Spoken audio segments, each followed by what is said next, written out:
Okay, Ashley Schuessler was elected in November 2022 by the citizens of Cape Girardeau County to serve as Circuit Clerk.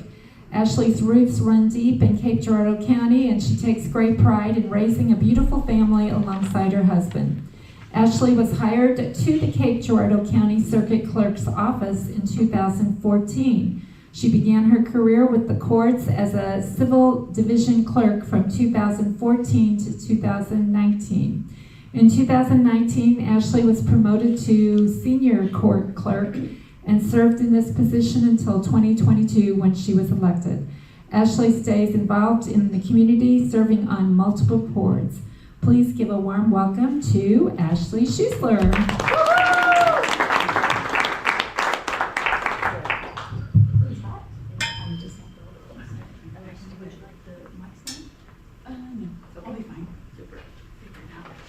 Good evening, everyone. Good evening. Oh, everybody take a deep breath with me. I appreciate Jan saying that everybody's friends here. I definitely feel that, so that's good. But Rita kind of took a lot of what I was going to say at the beginning, so now I'm rethinking everything. Just say it again. No. Rita talks fast. Okay, so I will have to admit that I put this slideshow together today, so hopefully I can kind of follow along too. So also I might read a little bit. I hope that's okay that I'm not making eye contact with you guys. I was not the speech debate queen. My husband, Chad, was in speech and debate, or whatever, I don't even know what it's called, speech and debate. So this is, I like to be in the back of the room. So here we go. Good evening. I am Ashley Schuessler. I am your circuit clerk of Cape Girardeau County. As she said earlier, I was elected in 2023. Let me go to my notes so I don't miss anything here. It's kind of awkward, I'm not gonna lie. Okay. So yes, I was a supervisor in the office before I became circuit clerk in the civil division. So my biggest thing right now is that I am learning criminal, and that is a lot, a whole lot.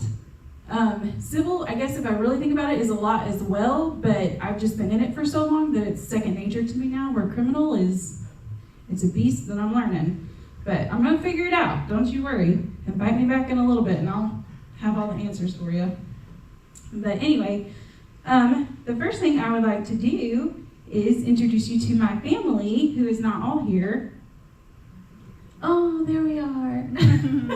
So, Chad, my husband, is here. He's my high school sweetheart. We graduated from Jackson together, so we will be married 21 years this month, right? Yeah. So, I know. We must have got married at like 15 because we look so young, but anyway. So that's my husband, Chad. And then our children are Wyatt and Stella, as you can see here. Wyatt is enjoying his 17th birthday? Wow. Yeah, 17th birthday, eating some crab legs. Not for me, but whatever. And then Stella, she is our little cheerleader this year at the junior high, and she's loving every minute of it. So they are involved in a lot of different organizations within Jackson and keep our calendar very full, which we enjoy. We love all of it. But yeah, they're good kids. We like them. Okay, let me see where we're at. Okay, so yeah, in our free time, that was the other thing, in our free time, I was hoping to have a picture of this, but it didn't happen. We have a homestead that we have currently. We have 4 pigs, all named off of, what's that show? Charlotte's Web. And then we have 2 dogs, 4 rabbits, I think, and a lot of chickens, and those are my favorite. So I do have one favorite. My favorite chicken is Mumbo. She's a white chicken, and she lays beautiful blue eggs, so she's my favorite. In fact, a fun fact is my mom, for my birthday, had playing cards made, and it's a picture of me and this chicken together, so whatever. Really? It's pretty funny, yeah, it's pretty cool. But anyway, so that is our family.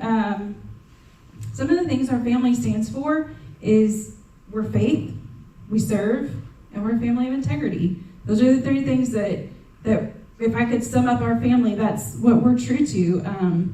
Our faith roots run deep. I'm beyond grateful for that. His family, my family, both served in church, so that's what we know to do. And then our kids also know to do that as well.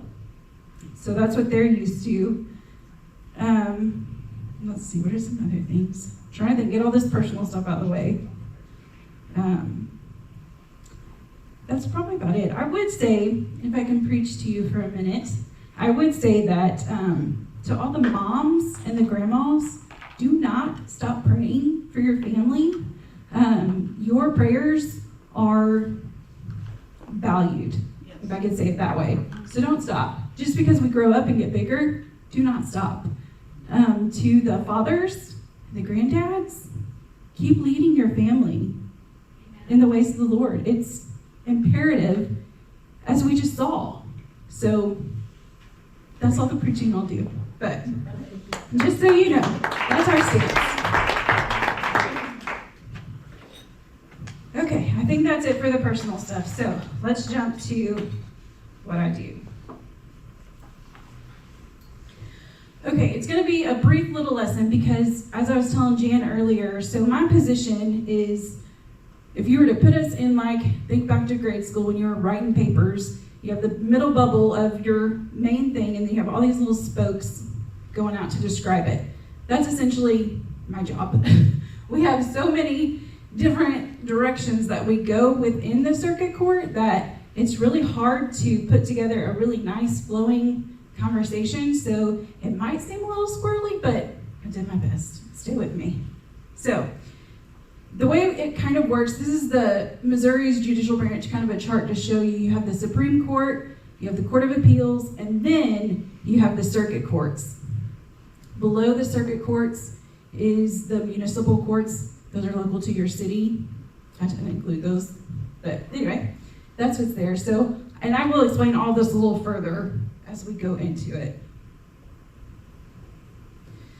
So the Supreme Court up in Jefferson City.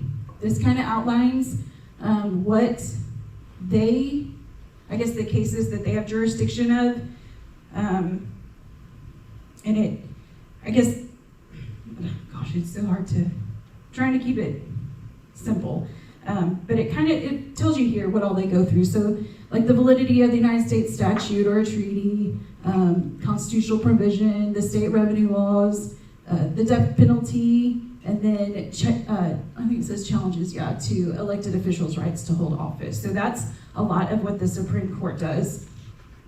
And then go down to the next one, and that one is the Court of Appeals. So the Court of Appeals, as you can see in Missouri, is broken up into three different districts. The Eastern District, which is in the blue, the Western District in the yellow, and the Southern District in green. And then, I need a pointer. This little section right here is our circuit. We are the Eastern District, this whole section here, and that's where we are. We're in the Eastern District. So that kind of gives you an idea of how the state is broken up. But the Court of Appeals will hear cases that start in the circuit courts, and if someone is not in agreement or not happy, or one place I read said the loser, which is harsh, but anyway, those are the cases that if they're not happy with it, they're going to appeal it, and when they appeal it, it goes to the Court of Appeals. Court of Appeals can hear things by oral argument. They can just do it strictly by written argument. It kind of varies and depends. I honestly don't know the stipulations as to which way to go, but those are the different ways that they will hear it. And then once it goes from our court to their court, then once a judge rules on it in the Court of Appeals, they can make the decision to either remand it or affirm it. Remand it means that it goes back to the circuit court and is heard all over again from the start. If they affirm it, then that means the state court ruling stays as it is. Okay, sorry, the more I hear myself in a microphone, the shakier I get. You're doing I'm not a beautiful nervous job. at all, but You're doing a nervous. beautiful job. Thank you. This Okay. this is Greek to most of us. Anybody else? Yeah. Well, I mean. it's I'm really- learning. Okay, so now let's go to the circuit courts, which is where I am. So Missouri, like I always said, is into 36 judicial circuits. We're the 32nd circuit. And then the circuit court is typically in the county seat, which is why our courthouse is in Jackson, because Jackson is our county seat. And then, oh yes, and then the county is part of, like I mentioned, the 32nd circuit. So within our circuit, we also have Perry County and Bollinger County. Those three make up the 32nd circuit. And then these are our judges. And I wish I could have got pictures, but it didn't happen. So our 32nd circuit judges are, Division 1 is Judge Scott Lipke. Division 2 is Judge Benjamin Lewis. When I first started, I clerked for Judge Lewis back in 2014. And he is actually retiring this year. I'm sure many of you are aware. And then we have our associate circuit judges, which Division 3 is Judge Frank Miller, who has been elected to to Division 2 circuit. So starting next year, he'll be in that position. And then Division 4 is Judge Julia Kester. Division 5 is Judge Alan Biesink. And Division 6 is Judge Craig Brewer. Now, Division 5 and 6, those are part of our circuit. So Division 5, Judge Alan Biesink, he is part of Bollinger County, so he gets elected in Bollinger County, not in Cape County. But he still is part of our circuit, so he still has jurisdiction over Cape County cases as well. And then Judge Craig Brewer, he is in Perry County. Same thing, he's within our circuit, so he still has jurisdiction over Cape County cases. I am not following my notes, so hopefully all this information is coming out. I think that's it. Oh, so what's the difference between circuit and associate? So associate circuit judges can hear civil matters in the civil side. They can hear civil matters that are anywhere from $5,000 to $25,000 cases. So whether that's a worth of damages, whether it's monetary in general, that's where associate falls. And then in circuit civil, you have anything that exceeds $25,000. And then in criminal, I'm so sorry, this where it gets confusing. In criminal, the circuit criminal is any felony cases, and then the associate circuit is really, in criminal, it's where every case begins. Whether it's felony, misdemeanor, traffic, anything like that, it all begins in Division 3 with Judge Miller. So he has lots of cases, but it all begins there, and then that's where it's determined, on things that I'll discuss later, that's where it's determined if it's bound over to a felony case, and then when it's felony, that's whenever your 2 circuit judges will hear the felony cases. Hopefully that makes sense. Okay, let's keep going. Okay, here we are, Clerk of the Circuit Court. Here I finally am, after all that. So we've reached my position. So it reads Clerk of the Circuit Court, but you're going to hear majority of people say Circuit Clerk. That's how I refer to it. That's how majority refer to it. I honestly don't know how you refer to it, Jan. I don't remember. But anyway, so my position, if you were to just, I don't know, I guess read it from the internet, but it will say that it is the keeper of the record. So I am in charge of making sure that the record is accurate. So every case that comes to our court has to, the way we put it when we explain it to new clerks is it has to follow a story. There's a storyline to a case. There's a beginning, and then there's this and this and this and this, but it should make sense if anyone from the public were to open this file, look at it, and follow it. And that's my job, is to make sure all of it looks accurate. Now, do I touch every single case that comes into our office? No, I do not. We are a larger county, and so I can't even give you a number of the cases that I see. Half the time, the clerks will be talking about a case, and I'll say, "What happened? What's going on?" And so I do miss that side of being the circuit clerk. Is that I'm not as hands-on with the cases as what I was when I was just a supervisor or deputy clerk. But it's got its perks. But anyway, and then just making sure that the judicial needs of our citizens are met. As you heard me say earlier, my family is a family of service, and I think if I were to say my number one goal in that office, I don't know if I could say that, but top 5 is just to serve the people. I mean, it really is. Looking on the other side of my family thankfully has never had any court dealings, even as a child. Since we've been married, we've never had court dealings, and so it's a foreign language to even me in the courts. So I can't imagine coming into our office trying to get something done and not having a clue where to start. I see the frustration in others, and I just can't imagine going through that. And so my biggest thing is we can't give legal advice because we're not attorneys, but do everything I can to make sure that the person is at least given the guidance to do what's best for them. So that's a big part of why I'm in this position, to be quite honest. So in our office, we have 22 clerks, deputy clerks. So I'm the circuit clerk, and then under me are, I don't like to say that, we're a team, but within the office, there are 22 other clerks called deputy clerks who help get all of these cases filed and put where they need to go and get court proceedings happening, and we like to say make the judge look good is our part. But that's what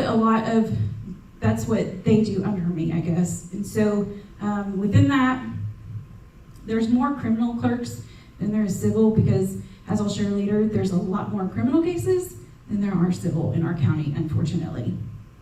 But so that's what they do. I'm a huge advocate for cross-training. So even though a clerk might be hired as a civil clerk, they're still probably going to learn a little bit of criminal, and that's just helpful to each other in office. I just want everybody to be able to help each other, to be quite honest. So that's what they do a lot. A lot of training for these positions. When you're hired as a clerk, there's not necessarily, you don't have to have a degree to be you don't have to have any type of legal degree. In fact, whenever I first got hired, I remember going on Google and looking up a whole bunch of legal terms, because I was like, oh my gosh, I have no idea what I'm doing. And so I Googled a lot of legal terms and tried to memorize them, and I didn't do well at that, but thankfully it wasn't needed. So you definitely learn as you get in there and get your feet wet. But so we have a lot of training offered to us we call it OSCA, but it's the Office of State Courts Administration, and they are in Jefferson City. They're a huge, I guess basically they're administration for the local courts. So they have all the same, they have like an IT department, they have a accounting department, they have HR department, they have all these departments that we go to when we are unsure or need advice or things of that sort. But they're a great organization that is just, we couldn't do without them for sure. But like I said, they're located in Jefferson City, and they provide a lot of services to the courts.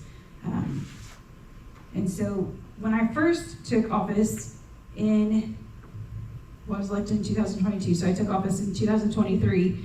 This is one of the ways that OSCA is amazing, and we cannot do without them. But if you guys will remember, and you may not, because I don't know, it didn't affect everybody, but they passed the Amendment 3 marijuana legalization initiative, I believe, if I'm saying that correctly.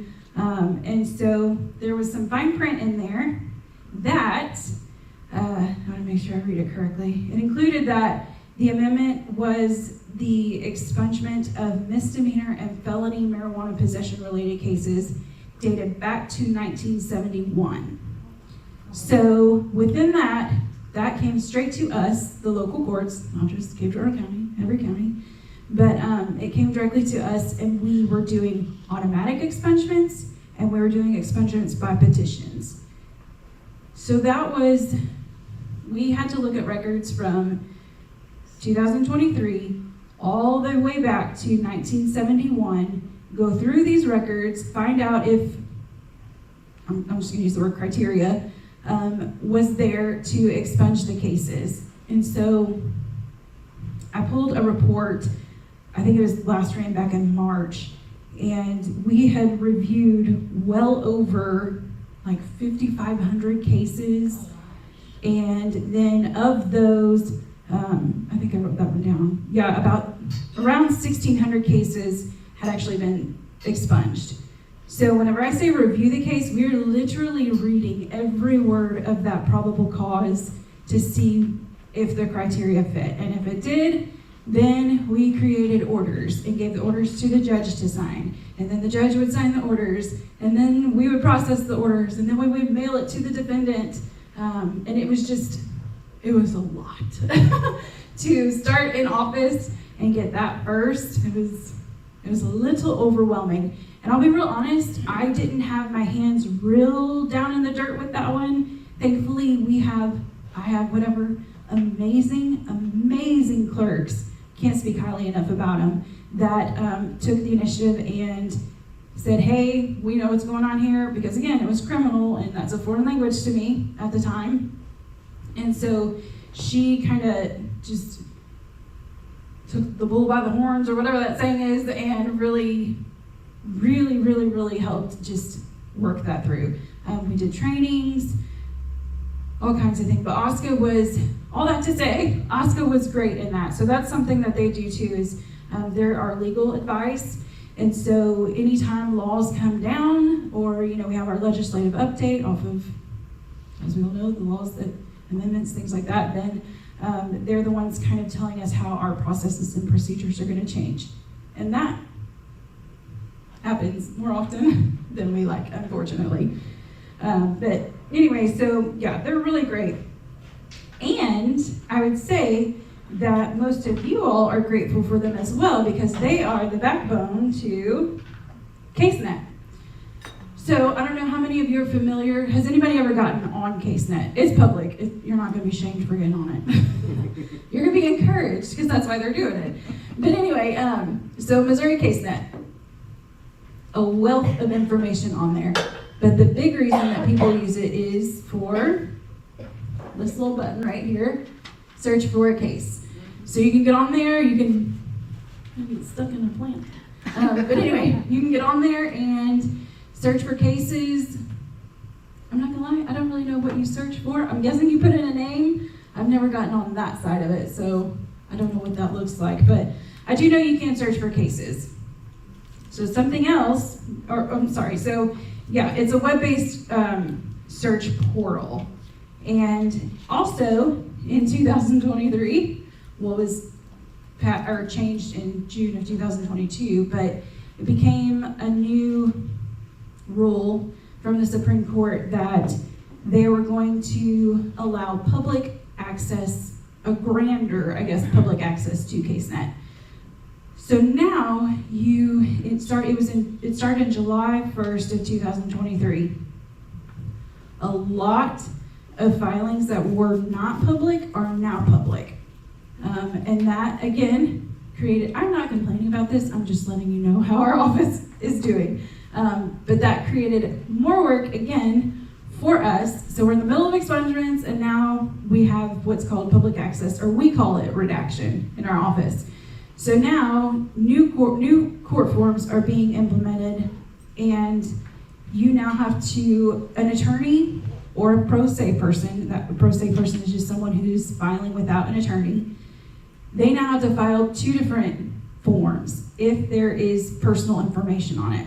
You're gonna have the redacted form, and you're gonna have the unredacted form. The public, when you go to CaseNet, is gonna see the redacted form. So things like driver's license, obviously social security numbers, if there's like financial information, date of birth, victims, minors, I don't know, it goes on. But all of that will now be redacted. So if you've gotten on there lately and pulled something up, maybe like a probable cause on a criminal case, and you see the black box, it's a personal identifier that, due to redaction, has been blacked out, and you now have access to see the document.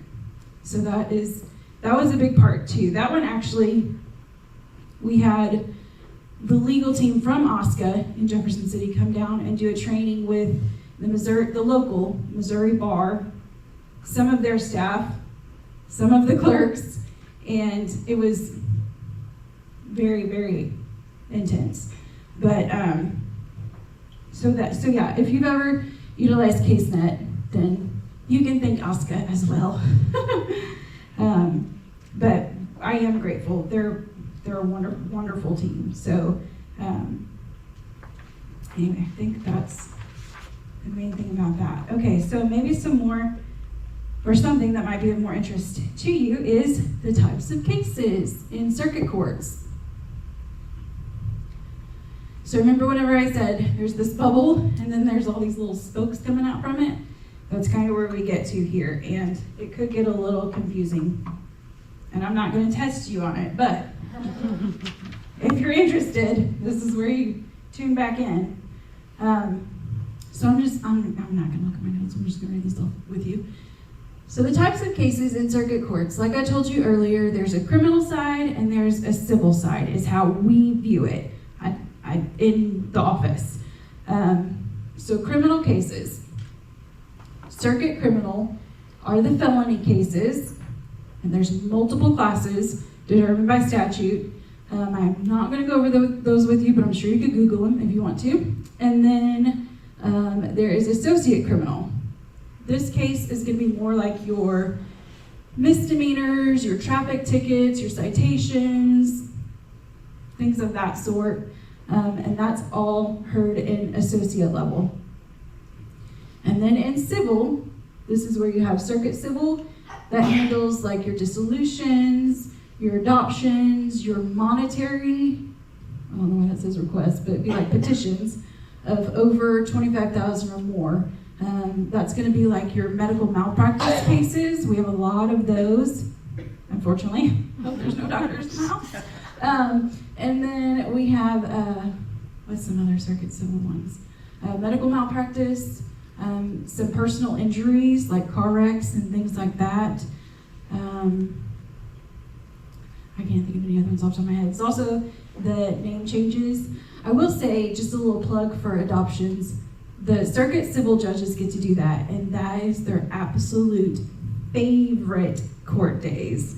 When I was with Judge Lewis, I tell the story all the time because it's my favorite, but this is just how he did adoptions. And I would say that Judge Lukey probably does the same, I just wasn't his clerk for this. So I was in court one time and I was covering the adoptions. Usually the juvenile clerk does this, but I was doing it for some reason that day. And there is a little girl and a mom and dad, and I think there was an older sibling if I remember correctly.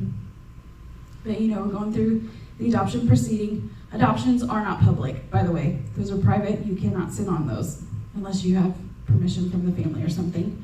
But so the judge, they're going through the case, all that, and at the very end, he looks at the little girl and he says, "Come up here." And so he brings her up, sits her on his lap, and I hope I don't cry saying this, but he looks out into, out here, and he says, "Do you see those people out there?"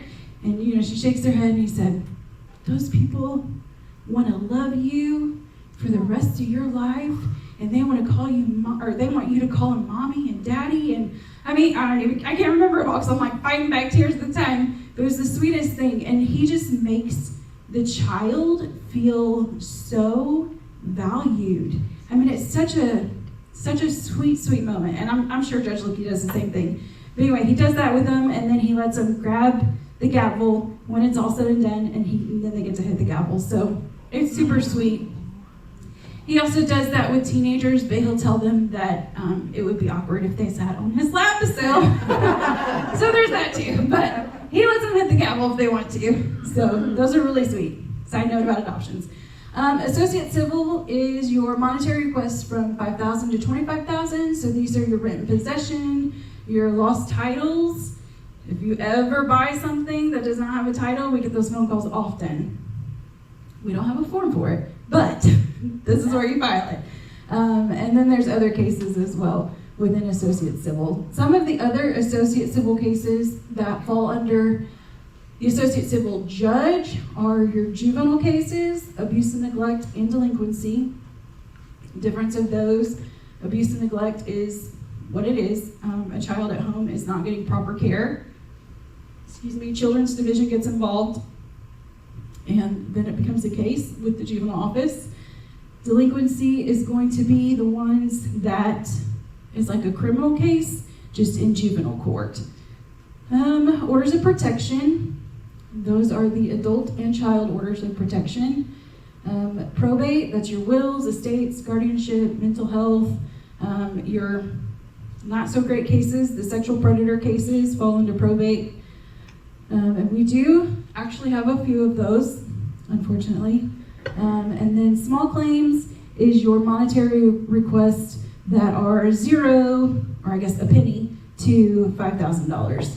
So that really kind of covers a lot of, I think, all of the cases. Let me see where I'm at in my notes. Oh, I guess I could explain some of the criminal. I kind of didn't really talk about those very much, but some of the criminals or criminal cases in the circuit division, the felony cases are going to be like your, unfortunately, murder, kidnapping, first-degree robbery, drug trafficking. Drug is our #1 offense in Cape County, drugs. Across the board, drugs, no question with that. Another one that would be a high offender would be theft. Kind of odd, but it is. And then some, let's see, I guess if you have like a repeat offender, a judge can determine to move that up to felony. If you have multiple, someone who just is not getting the point across. And then some of the misdemeanors would be like your DWIs. Those are a large portion. Prior offense, let's see, harassment, and then your traffic violations. Also, some of the ones that you may not think of are like conservation violations, I guess. Those are also heard in the associate criminal cases as well. So, I think that's it on that one.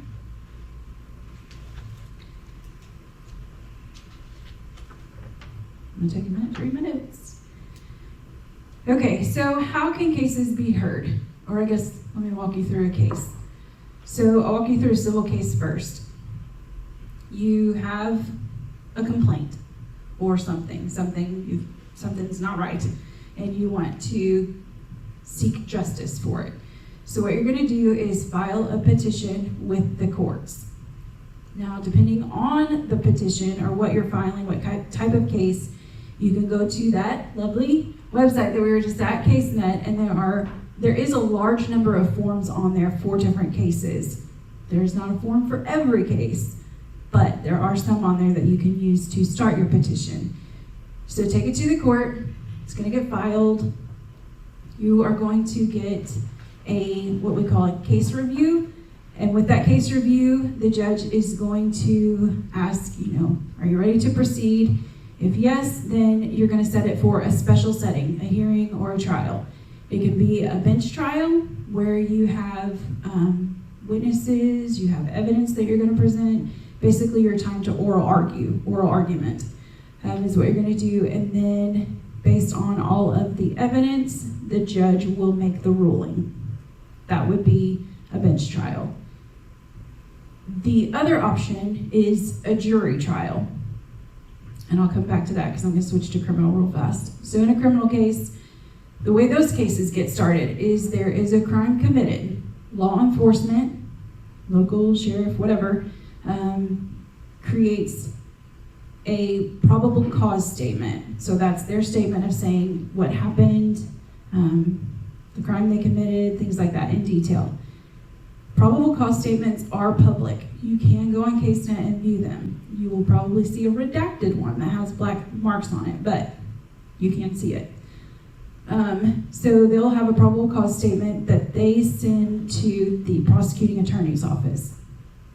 Prosecuting attorney's office decides whether they are going to pursue charges or not. They don't have to, or they say yes, based off of this information, we're going to. There's enough evidence there, so we're going to pursue it. So they file the case, and that is whenever it comes to our office, once they file it. They're just like any other attorney in our mind. They file a case just like other attorneys do. So once they file it, then it gets set for I forgot the name. It gets set for the initial appearance, I believe. And so if someone is in custody, that has to happen within 48 hours. If they are not in custody, law enforcement has a list of our court dates and they'll just give them the next available, that kind of thing. But then they go to the initial hearing. At that point, they decide whether they want to get an attorney or not, or if they want to put in an application for a public defender. So at that moment, then they make that decision. If they decide to do a public defender, then they'll put in an application and go from there. If not, they can choose to waive their right to counsel and move forward. And so then it'll get set for a hearing. So at that point, it's kind of the same with civil cases. You have the hearing, you have, at that point, at the hearing, then the preliminary hearing, the judge will decide if it's going to be what we call bound over to felony. Now there's statutes and things like that that a judge has to follow as far as if it gets bound over or not, but that's what happens there. So then again, bound over to felony or it stays a misdemeanor, but that's how criminal cases go. So both of them, in fact, I think everybody has a right to a jury trial or a right to trial. And so jury trials is where I get involved more hands-on. That's the part that I do. So with jury trials. So before I go any further, I'm just gonna ask to raise your hand. Have you ever been called, or have you ever been in a jury pool? Have you ever gotten a letter from someone to say, congratulations, you're part of this next term? Okay, of those same hands, have you ever been called to report to a specific trial? Okay, and of those same hands, have you ever had to actually serve and be part of a jury and hear the trial itself? Oh, more hands than I expected. Okay, I was going to give a nice little statistic, but you guys kind of blew it out of the water there. But anyway, so so that's kind of a jury trial. So with a jury trial, same thing. You have your evidence, you have your witnesses, you have your oral arguments. But with a jury trial, that is decided, the outcome is decided by the jury, obviously. And then with criminal cases, you can choose to have the jury sentence you, or you can have the judge sentence you if it's a guilty verdict. So jury trials can get really, really interesting. If you've ever served on a jury trial, were you happy did you enjoy it more than you thought you would? I guess. No, yes? Thank you. Yeah, Chad actually served on it.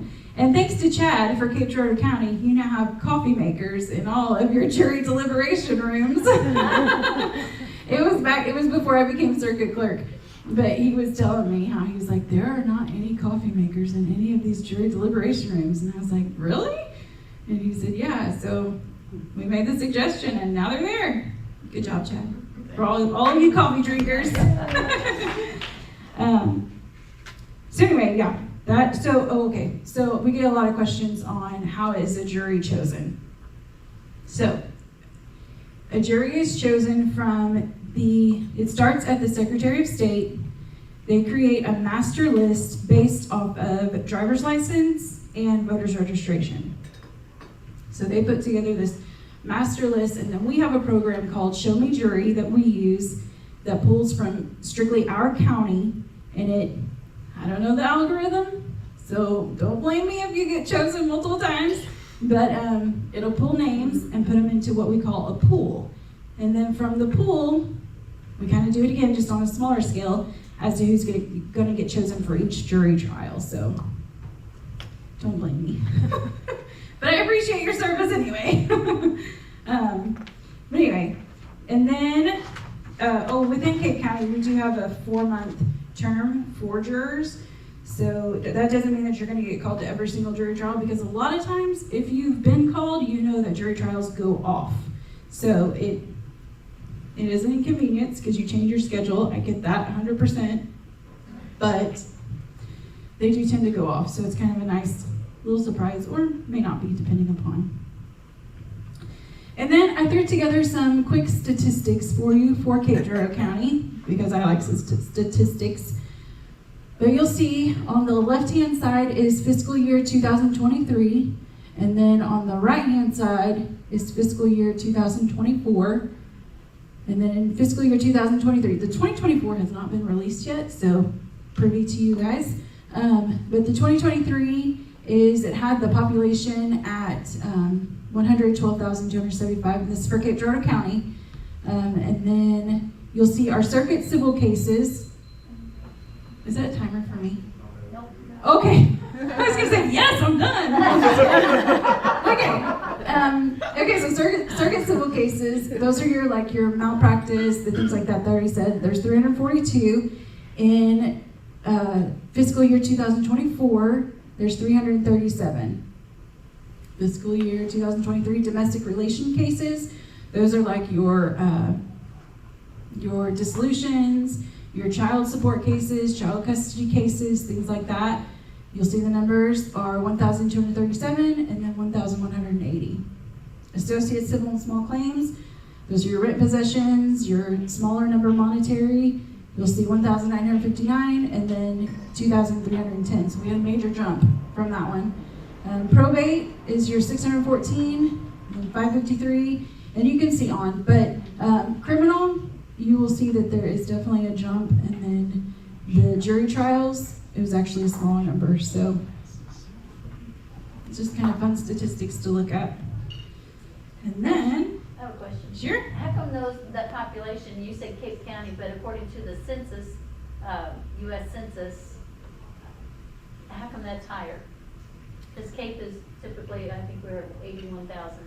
Well, I'm not gonna lie, there's a good chance that they put a circuit number in there, and I didn't see that. So that's probably for the circuit and not Cape County. Okay. The population. The numbers I know are Cape County, but there's a good chance that the population is for the circuit. Okay. Okay, and then, I don't have a slide for this, but we do work with many different organizations, and we are so thankful. A big thing that I had mentioned is that I just wanted to open the line of communication. I was a child support clerk as well, and the frustration that I felt in trying to work with, were you a child support clerk? I was. Were you on the children's division side? No, I was in establishment. Okay. But I worked paternity and some enforcement. Okay, so When you they know went statewide, they expected us to do everything and didn't skill us up, and that was the end for me. Amen, sister. Okay, well, anyway, so there was some frustration there. So I always, at the beginning, whenever I was running for circuit clerk, I always said that I just want to open the line of communication across the board with every organization that we work with. Because if I'm feeling frustration with this, there's got to be frustration in other areas too. So I've tried really hard to do that. I'm not going to say that I've done an amazing job at it, but it's still a work in progress. And I'm not giving up on it. But some of the ones that we work with are the Cape County Sheriff's Department, local law enforcement. We actually, really it's the whole U.S. as far as law enforcement go, because depending on when a case is filed, if we have to serve somebody out in California, we're going to work with that law enforcement agency to get them served in California. So it goes beyond our little area. Prosecuting attorney's office, attorney general's office. The prosecuting attorney has a victim advocate that we will contact if the person is requesting. And then obviously the FBI, Missouri State Highway Patrol, Department of Corrections, Family Support Division, Children's Division, the local safe house, juvenile officers, public administrator, and the list goes on and on and on and on. So we work with a lot of organizations daily, and we are very grateful for their support, and hopefully we give them the same support back. So yes, we did it, guys. It is my absolute honor and pleasure to serve you, the citizens of Cape Girardeau County. I truly do enjoy it. I hope, even through my shaky voice, that you can feel the joy that I really do have for this position. And so thank you, and I really am happy to open it up to questions if I can answer it.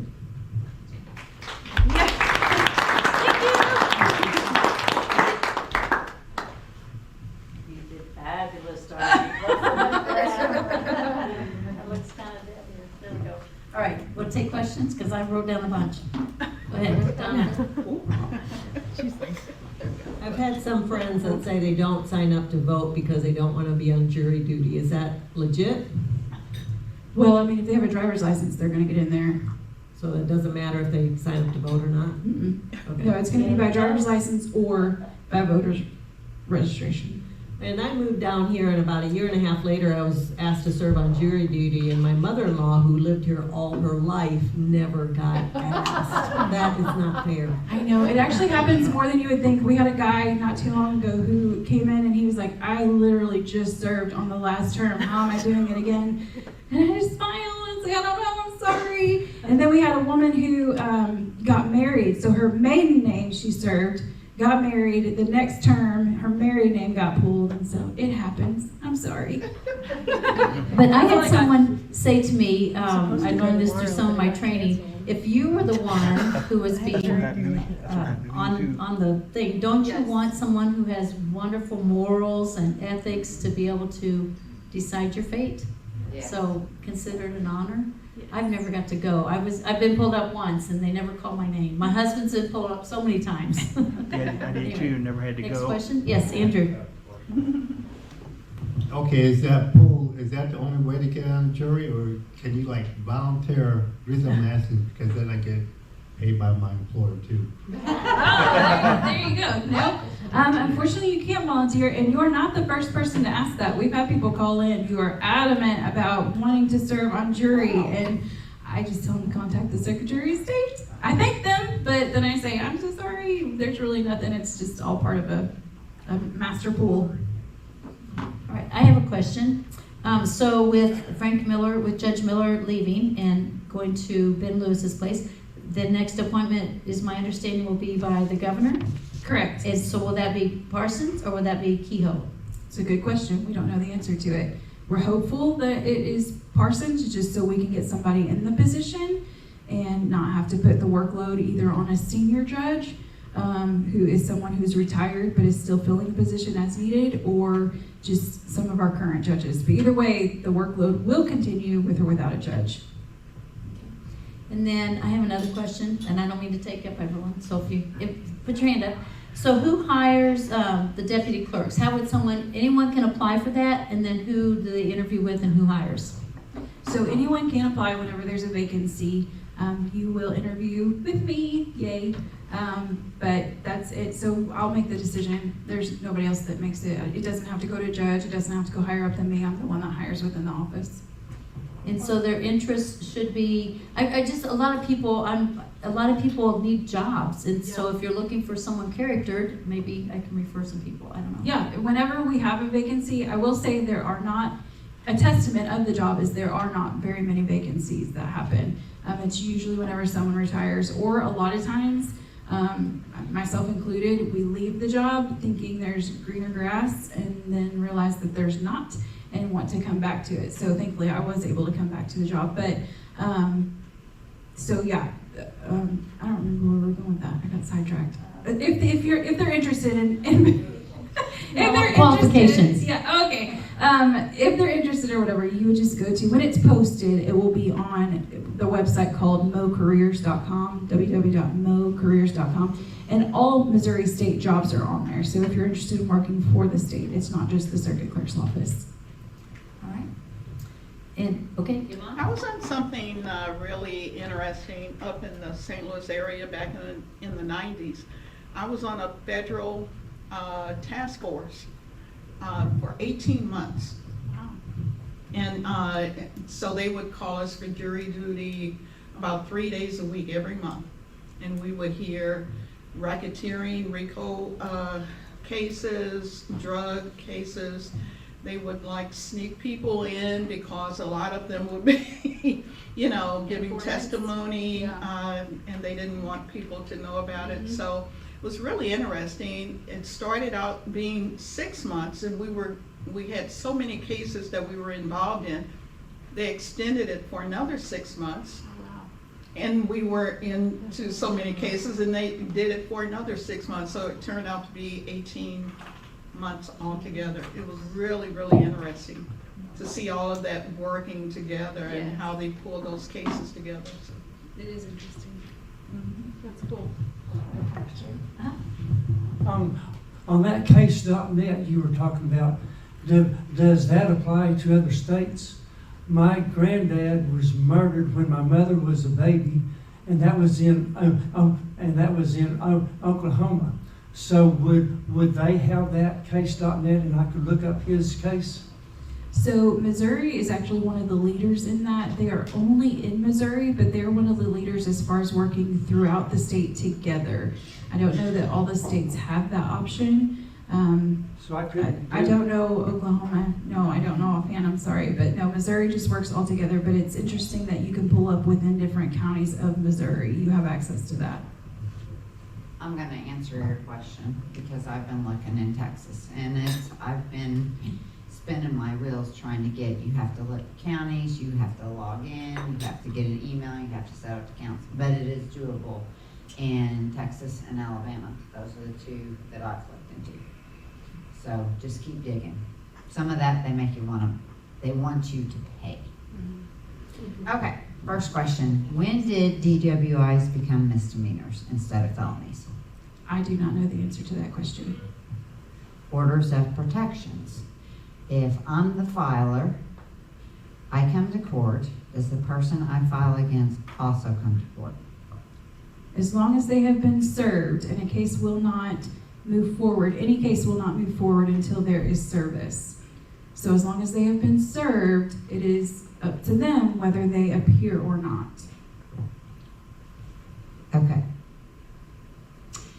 On first degree robbery, is that the strongest offense? I don't know the answer to that question, and that kind of teeters on legal, and I'm not allowed to give legal advice. Gotcha. I walked in late, sorry, I had an MRI, they had trouble sticking me, so you were talking about expungement when I came in. Could you go over that for me? Sorry, guys. Expungements as a whole, or specifically marijuana? Both. Okay, I'll do expungements as a whole. So an expungement is, there are certain criteria statutes that will allow you to expunge certain cases. What they are, I cannot recite them to you off the top of my head. But there are some cases, including some criminal cases, that you can go back and expunge, and what that does is completely removes it from your record if it's granted. You can search it, and it will not show up on CaseNet. It's like it didn't even happen. That's what an expungement is. Marijuana, that is happening, right? Yes, so that was beginning, it went into effect December of 2022, I think December 8th, 2022 to be exact. But then, yes, that was an automatic thing where if it showed up on a report, we're automatically going to do it. If it didn't show up on our report, or if you weren't on probation or parole, then you actually had to petition the court to do it. All right. You're welcome.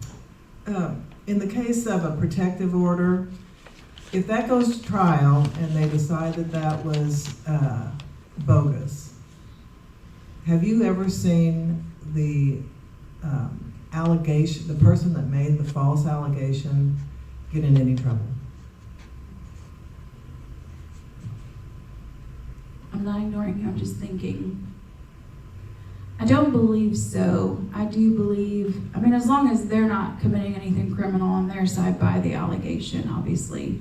But anyone can file as many times as they want, as far as orders of protection. No matter I mean, hopefully I do not offend anyone with what I'm gonna say, but we have had orders of protection for animals.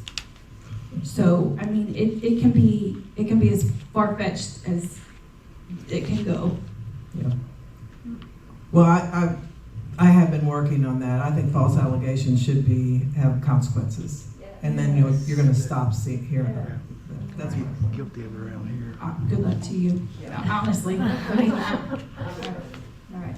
Anyone On over on that. this side of the room? That just opened up, thank you. I might not say thank you. I'm just kidding. I'm just kidding. Did you have a question? Yes.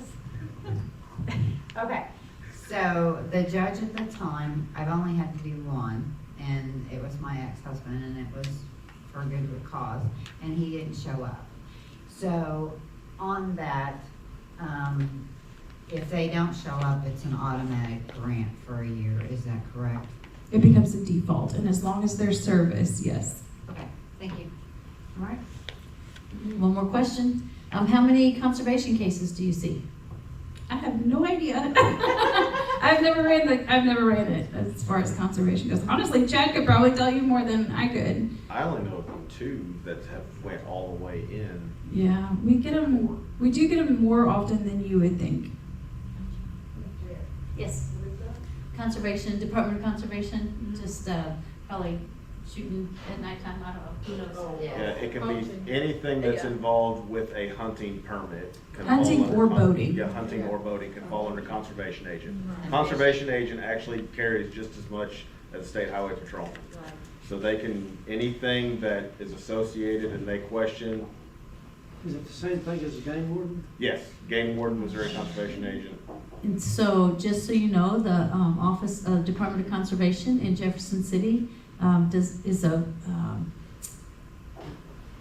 is the only, I don't want to say the only, but they have no, what's the word?